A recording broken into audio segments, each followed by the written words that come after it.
Humans of the cardboard, welcome back to Just Nuts, guys. Today we're taking a look at some TCG exclusives for Duelist Advance. We got the new archetype RBs revealed a couple days ago, which is pretty exciting. It's a cool new TCG exclusive archetype. Hopefully they get a good second wave in the next core set. And we also have some other just kind of random TCG exclusives also shown off here. So let's take a look. We start with some cool like Fiend Fusion support, which is really cool. We start with, oh man, Buio, the Dawn's Light. Very cool. Awesome looking artwork. Very like Fallen Angel-y, of course. This is Dark Level 3 Fiend effect monster, 1000 attack, 1500 defense.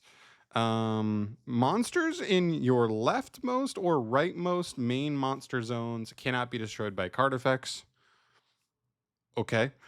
You can only use each of its following effects once per turn. If this card is in your hand, you can target one Fiend effect monster you control as cost, negate its effect, and if you do, special summon this card.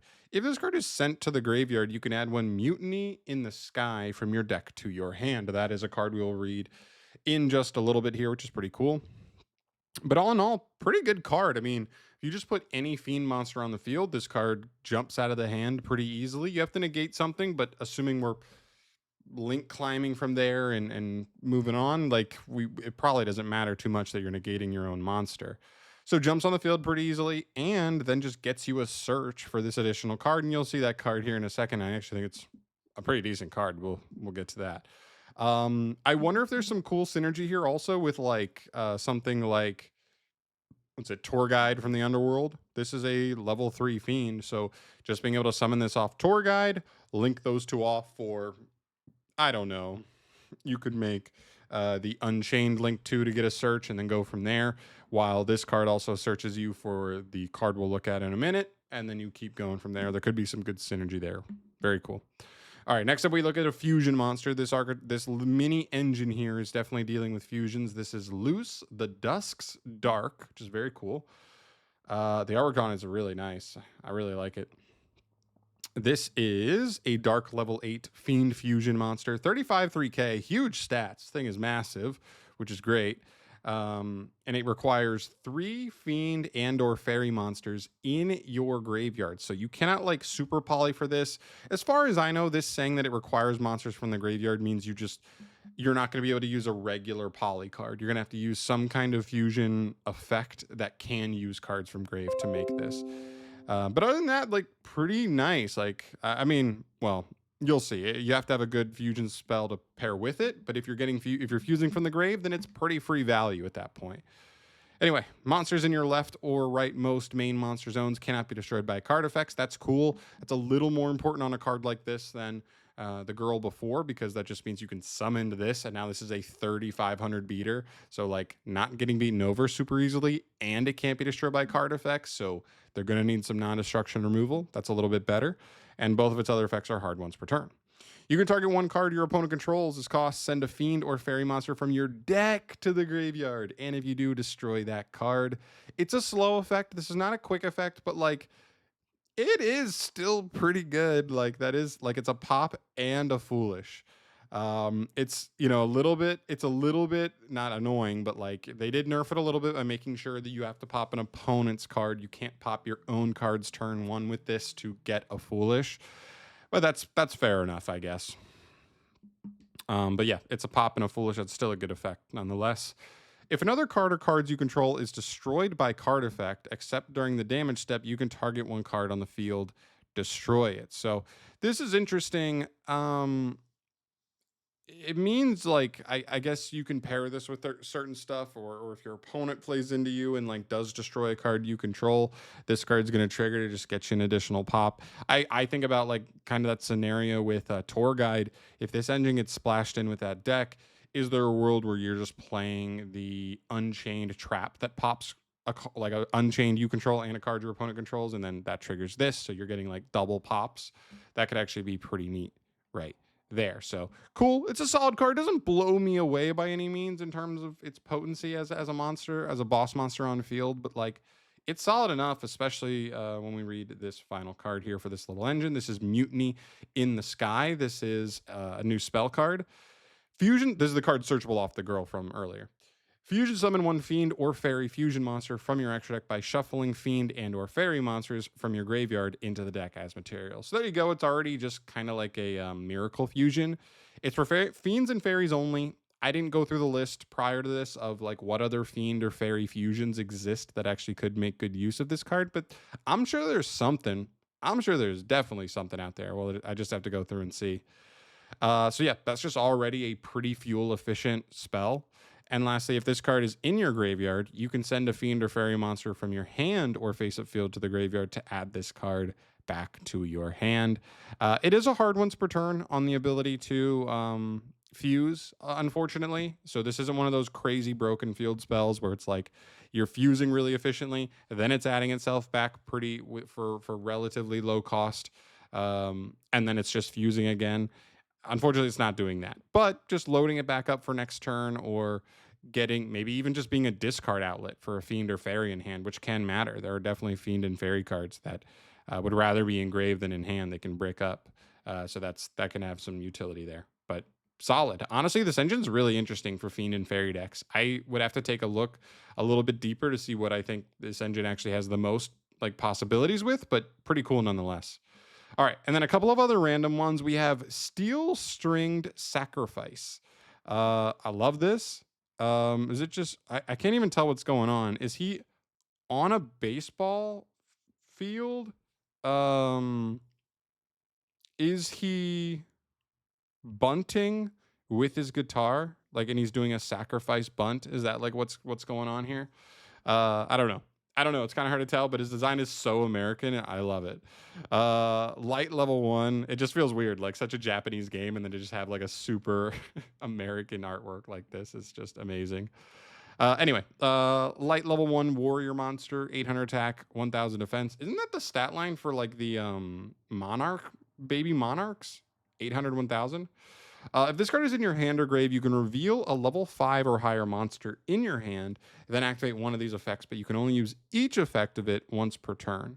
Okay.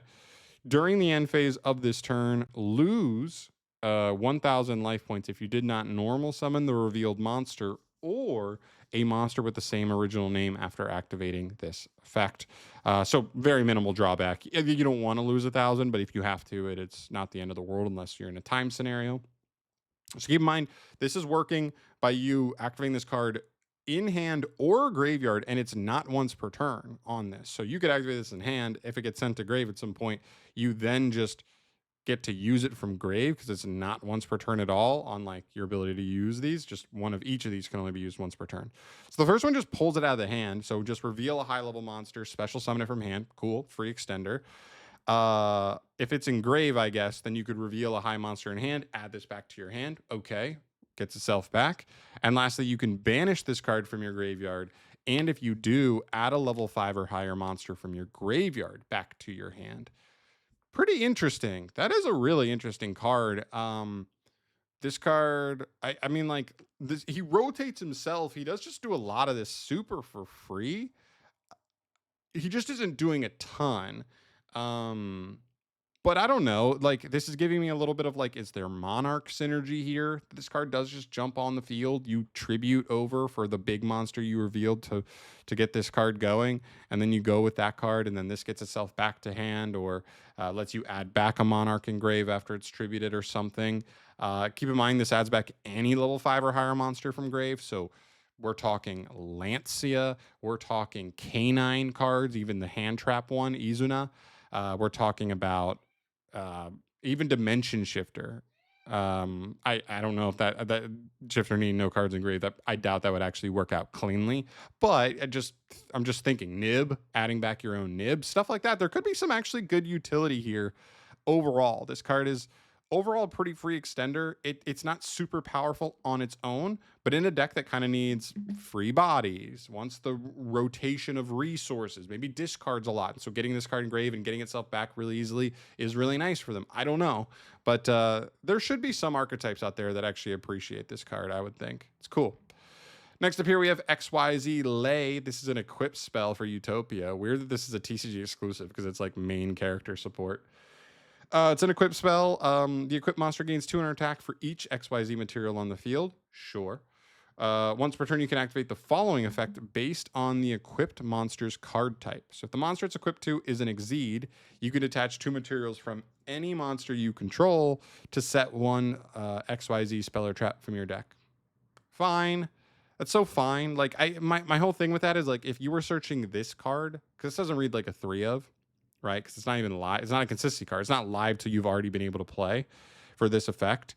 But like if you were just searching it and you were playing this as a 1 of, why would you do that? Because you would just search the 1 of. Why search this card to search the 1 of, right? I don't know. Okay, it's fine though. And the other effect is if you put this on just any non-XYZ, you can special summon a monster with the same level as the equipped monster from your hand in defense, but negate its effects. Super mid. This is a nothing card to me. Utopia has support in is the cover archetype in Duelist Advance, but this card does not really factor into that, I don't think.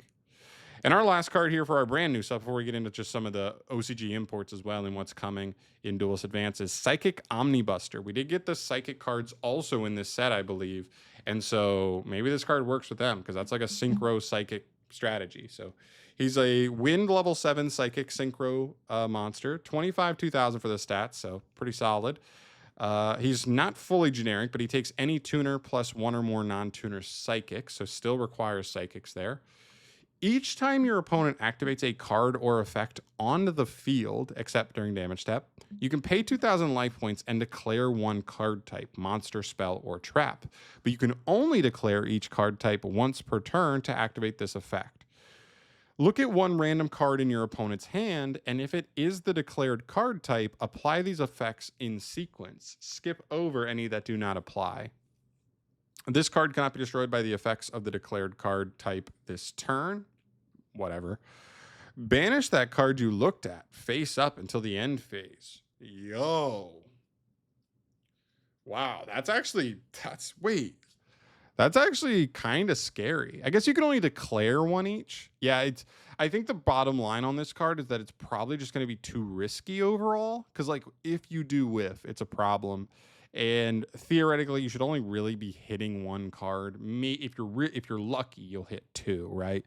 Rip a spell and a monster.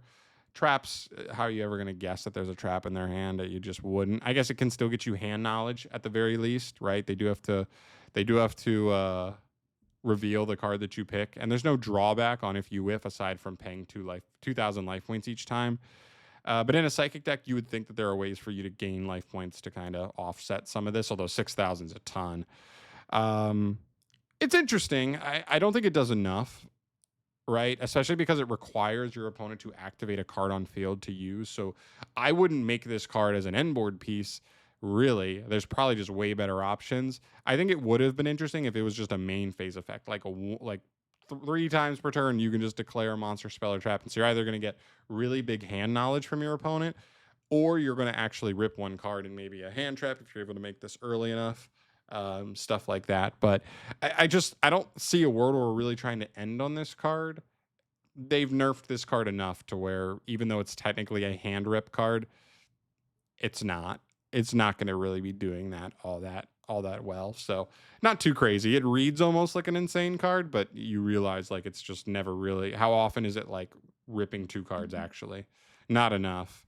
And how many times is it maybe ripping 1, maybe ripping none, and literally just a vanilla on field that actually cost you half your life points, So there you go. Those are the rest of the TCG exclusives. So we had the new archetype, we had the ritual support we covered yesterday, and now we have these cards. So pretty cool. I think the Fiend support is the coolest cards here, but our Steel String Sacrifice is also pretty neat. And then finishing up, just going through some of the imports real quick. We have some of the V-Jump promos. We have Galaxy Wardrake, which is kind of like support for, I guess, ABCs, but like also photons, clearly. And Galaxy. This card is pretty neat. It's a nice little beast light tuner, so it has a little bit of support, a little bit of synergy, I should say, with Yummy, with the Ancient Fairy Dragon stuff, kind of cool. And then you have some of the cards from the video game. They found these kind of like in the files of the video game. that got kind of leaked out. These cards are not very good though, so I wouldn't worry too much about them. This card is cursed. The artwork on this card looks heinous to me. I don't know why. It's terrible. But yeah, that's kind of everything we have. Let me know your thoughts down below. We know the whole set now. I'll probably do a full discussion talking about the entire set pretty soon. So stay tuned for that. And let me know your thoughts on these new TCG exclusives. I'd love to hear your guys' thoughts on those down below. Peace.